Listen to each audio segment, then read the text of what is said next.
Zanis News with me, Ethel Chanda. Our sign language interpreter is John Chulu. Let's have a look at the headlines. 46 million kwacha Chongwe Weighbridge Commission. FAO boosts anthrax response with 5 million United States dollar projects. We have the news in detail. Minister of Infrastructure, Housing and Urban Development Charles Milupi has commissioned Chongwe Weighbridge, which has been constructed at a cost of over 46 million kwacha. Speaking during the commissioning, Mr. Milupi says the construction of a weighbridge will help monitor the weight of goods that trucks carry in order to protect the roads from damage and reduce accidents caused by overloading. The minister says the commissioned project will act as a catalyst to stimulate social and economic development and create jobs for young people in the area. Let's join Beatrice Infla for the report. Over the years, overloading of goods on trucks has resulted in a number of accidents and has also contributed to the damaging of roads around the country. This is why the government, through the Road Development Agency RDA, has embarked on the construction of weight bridges in various districts. Government, through the RDA, will continue rolling out the vehicle load management program aimed at controlling vehicle overloading through the use of fixed and mobile weight bridges. Let me take advantage of this occasion to sound a strong warning to people who are in the habit of overloading their heavy goods vehicles. Government shall not issue waivers or effect reduction in such charges. Lusaka Province Minister Shumliata says the construction of weight bridges is part of the strategic investment in future transportation system. Our road network is the backbone of our economy, facilitating the movement of goods and services across the country and beyond our borders. Distinguished guests, this weighbridge is a testament to our government's commitment to improving infrastructure across Zambia. Meanwhile, RDA board chairperson has given an update on how many weight bridges have been constructed. 2022 to 2026 strategic plan, the agency has targeted at constructing 5 weight bridges. I'm happy to report that so far, out of the total 5 weight bridges targeted for the period 2022 to 2026, 2 weight bridges have been completed. One of them is the Solwezi Weight Bridge, which you recently commissioned, Honorable Minister. Chief Wunda has appealed to the government to improve road signage to avoid road accidents. Road signage that has been destroyed or stolen, it has caused a lot of death on these roads. Honorable Minister, work with us, the communities. The facility is an asset to the district and will contribute to the economic vitality of our communities. And one of the truck drivers, Elias Kunda, commended the government for the initiative and urged his fellow drivers to always adhere to road safety measures. Beatrice Infula for Zanis News in Chongwe District. In Northern Province, the construction of Mpande Multipurpose Dam in Senga Hill District at a cost of over 10.7 million is progressing well. Brinham Limited, a local contractor working on the dam, said the project will be handed over to government by the end of November 2024. Northern Province Permanent Secretary Bernardine Pundu, who led a provincial monitoring team in checking progress of works, has expressed satisfaction with the workmanship exhibited by the local contractor. Namsokwe Bwembia now reports. Works on the 3.4 million cubic meters Mpande Multipurpose Dam in Senga Hill District is progressing well. Brenham Limited is working on the dam as Chief Executive Officer gives an update on the project. We are moving. We asked and applied for an extension of 3 months and to compensate on the rain season period that we had suspended works. So we have projected ourselves that by November month we would be handing over this project to state. Northern Province Permanent Secretary Bernardine Pundu, who led a provincial monitoring team was impressed with the workmanship exhibited by the contractor. The impression is very good, and we are trying to encourage the contractor. This is how it should be, particularly that the contractor is a Zambian, a local contractor. We want to depend on our men and women to develop such infrastructure. When you come out from here with a good name, there is no way government cannot consider you for other works in future. Because the idea of this government is to empower our own, so much that you are able also to compete internationally with those who are coming into the country, including the region. Both District Administrative Officer Tami Mambwe and the Council Chairperson, King Skainga, are excited about the project. This project, as we have seen, is agriculture related, because we are talking about construction of a dam, which will help in irrigation as well as the animals that they keep of Senga keep. We are very much grateful to the government and the Ministry of Water Development and Sanitation, who are the funders of this project. This project is benefiting our people, about 9,000 here. So we are very, very grateful, and I'm very much sure that even our people here, they are also happy to see this project. Reporting for Zanis in Senga Hill, Namsokwe Bwimbia. We take you to Southern Province, where the Food and Agriculture Organization, FAO, has joined the fight against anthrax by building the capacity of veterinary laboratory officers in the effective management of anthrax pathogens to prevent spreading of the disease. FAO Emergency Center for Transboundary Animal Diseases Country Team Lead says the organization, with support from USAID, is implementing a $5 million United States five-year project that is also looking at supporting government to respond effectively to diseases such as anthrax. Chimnyana Lumpa has the details. They are at the top of animal disease detection and management. These are veterinary officers and technologists from Western and Southern Province gathered in Choma to validate an important document in their operations. The Food Agriculture Organization, FAO, under the Emergency Center for Transboundary Animal Disease, has developed the first ever operational guidelines to ensure the biosafety and biosecurity of those working in veterinary laboratories.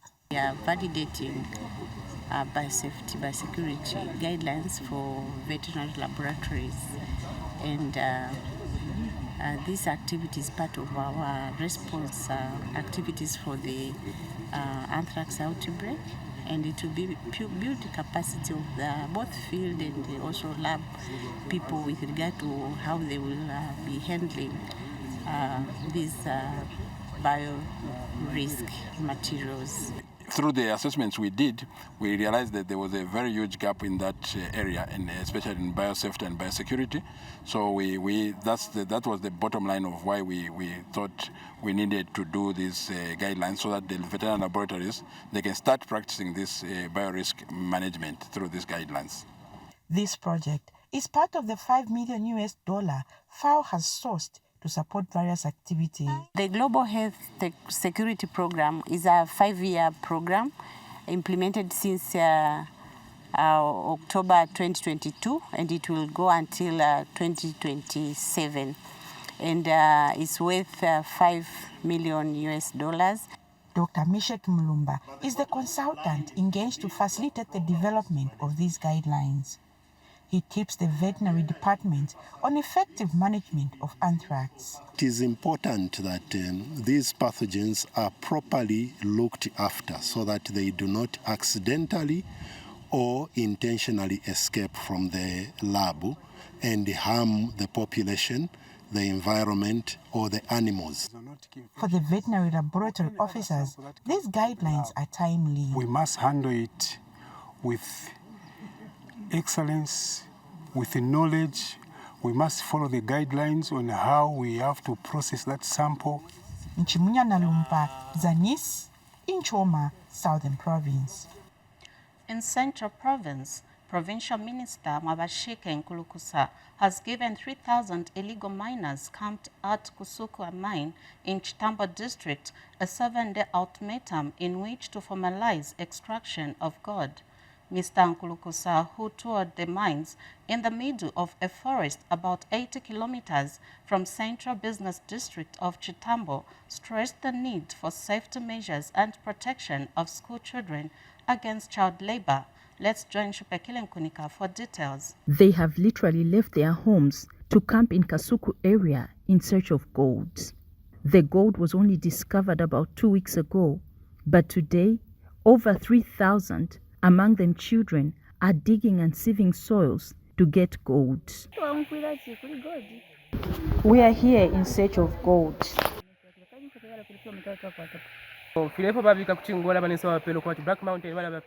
We need the government to give the mines to the youths, as they did in Chingola, so that we can also get jobs. Some have come with their entire families. We have also observed that there is child labor.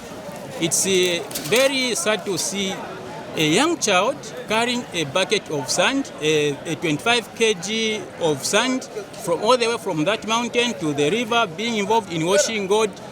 Central Province Minister Mwabashike Nkulukusa has toured the mines in the middle of a forest about 80 kilometers from Chitambo Boma. Mr. Nkulukusa has given the illegal miners a 7-day ultimatum in which to formalize their activities. We want you to work properly, and when 7 days finishes, people will come and sit with you on how to move forward. Please cooperate so that at the end of the day, also, if you have a committee, that is your leadership. I'm sure you have chosen leadership here. Start sitting down and put proposals of the way forward to avoid to formalize, so that we move out of what is called illegal to legal, and we stop cholera from coming, because very soon the rains are now will come in October. Provincial Police Commissioner Charity Munganga has warned them against engaging in illegal activities. Shupekile Nkunika for Zanis in Chitambo. In Eastern Province, Provincial Minister Peter Piri has commended the Ministry of Agriculture and the Zambia Agriculture Research Institute for successfully completing the soil mapping exercise for the province. The minister said this during the soil mapping roadshow and workshop held at Protea in Chipata District, organized by the Presidential Delivery Unit. Luwasim Tafela has more in the following report. As government targets to produce 10 million metric tons of maize by 2027, Eastern Province is positioning itself to contribute about 4 million metric tons towards this goal. The Presidential Delivery Unit is actively supporting the Ministry of Agriculture to ensure the target is met. John Shibela, who is Delivery Manager for Efficient Value Chain at the PDU, is in Eastern Province and has visited the Zambia Agriculture Research Institute ZARI, Musekera Research in Chipata District.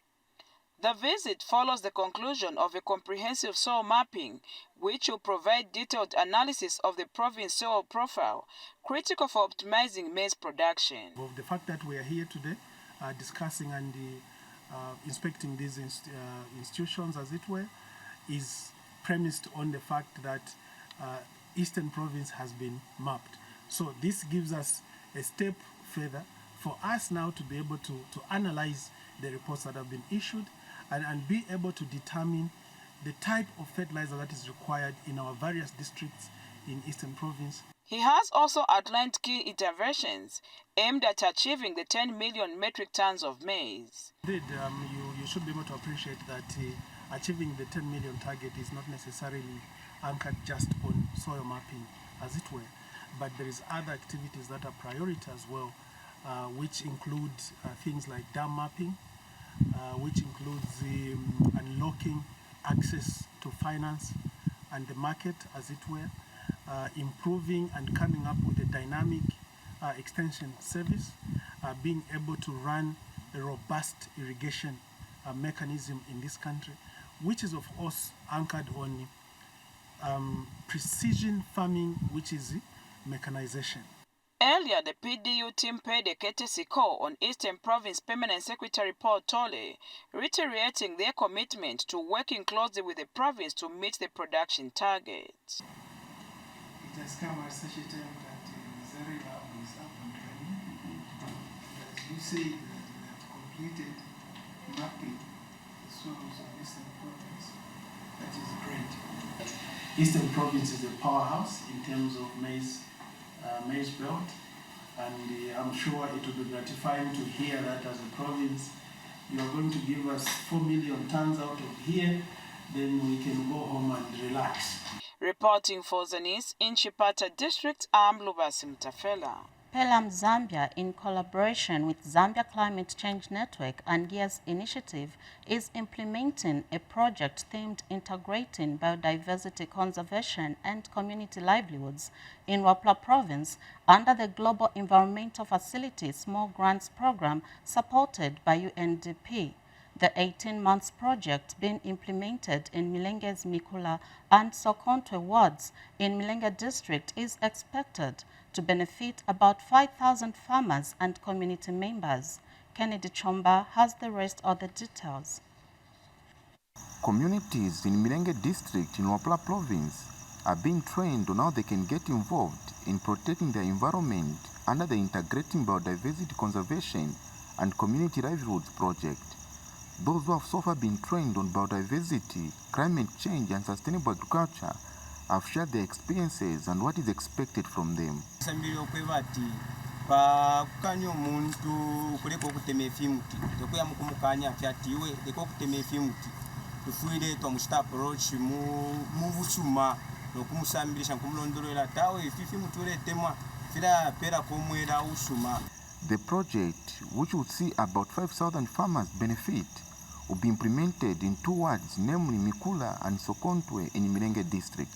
Within Zambia, we have a number of projects that we're implementing to the maximum of $50,000, and our partner Pelam that has accessed funding, I think 40,000, about that much, to support communities in Milenge. And we're very focused on interventions around agriculture and the environment.